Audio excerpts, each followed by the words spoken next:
So hello mga kapakwan, another vlog naman kita nga pakita ko sa inyo kung ano ga kalatabo diri sa amon nga uma.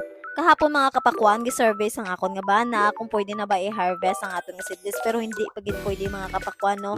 So ang gi-harvest naman subong nga adlaw mga kapakwan ay oriental nga variety. Sa ngayon mga kapakwan, ako lang muna yung nag-drive. Ako naman palagi nag-drive ano. Ganun buki. Hindi pa naman talaga totally na na-heal yung akin na oyapos, alam nyo naman. Pero pinupush ko pa rin mga kapakwan na kailangan talaga magtrabaho tayo mga kapakwan kasi hindi tayo mayaman. Wala talaga magbibigay sa atin ng sustento kung mapawal lang tayo sa balay natin, no? Uy, ano to mga kapakwan? Grabe naman nga kalipa ito kay John Ray. Naka-point siguro yung kagabi ba? Filingera naman to na driver man.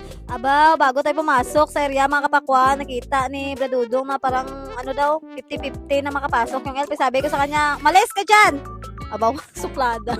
Kaya hindi niya na pinadayon na limpyuhan yung alagyan mga kapakwan kasi ang akig din siya, abaw. Kaya sabi ko sa kanya mga kapakwan, umuwi ka na lang ha kung mga akig ka sa akin. Wow, tinuloy niyo talaga mga kapakwan. Umuwi talaga siya mga kapakwan, no? Pagkatapos mga kapakwan, uy! Ano naman si Junri? Kinipot naman si Junri. May lahi ko rin nga aswang ay. Oy, joke-joke lang to mga kapakwan ha. Kagina pa na to nga video ah. Sa ngayon mga kapakwan, yung bana ko yung nagapukse ng pakwan para ihagis niya kay Junri. Tapos yung dalawa ang gahakot, si Bradudong kag si GB ang gahakot ng pakwan papunta dito sa elf. Kung nakikita nyo mga kapakwan, no, sobrang lalaki talaga ng oriental na variety. Ang iba dito mga kapakwan, umaabot ng 15 kilos per piece. Pero yung sa amin mga kapakwan is nag-range lang siya ng 6 to 10 kilos kasi alam namin na kapag malalaki talaga yung bunga ng aming pakwan is walang magkuha. Grabe ka-advance mag-iisip. Tapos kinantsaba ko yung mga kasamahan namin mga kapakwan na testingan si Junri, be, baka may lahi ito na aswang kasi hindi siya napapagod. Tapos mabilis yung moves niya.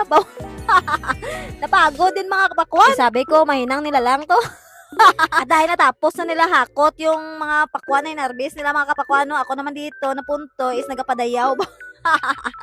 Papadayaw talaga ako mga kapakwano kasi alam ko talaga sa sarili ko na kapadayaw talaga ako. Wala pa kantuan ng istorya. Pagkatapos ko ng hakot ng pakwan mga kapakwano, ari naman nagsugat kita sa dalawa kakidos. Tapos, basi bata siguro sila ni Bani. Bata ni Bani. O hindi hindi kayo bata ni Bani yun ha. Bata yun ni Titit at bata ni Angel. At ito naman yung bata ni Pitpit, parehag sa itsura. At dahil ako yung nagsundo sa mga bata, no, sabi ko sa kanila, kayo yung magtrabaho dyan, kayo mag-ihaw dyan. Kasi sobrang kapoy ko na. By the way, mga kapakwan, no, may kaunting salo-salo pala kami ngayon, mga kapakwan, si birthday na tititit, Brad, ikaw lang sina, Brad, suluhon mo lang nila, bro. Nag-aiman si Ronron, dira gamay, bro. Pasensyahan nyo lang ginakadlaw ko, kaya mo ginin ko magkadlaw, babe.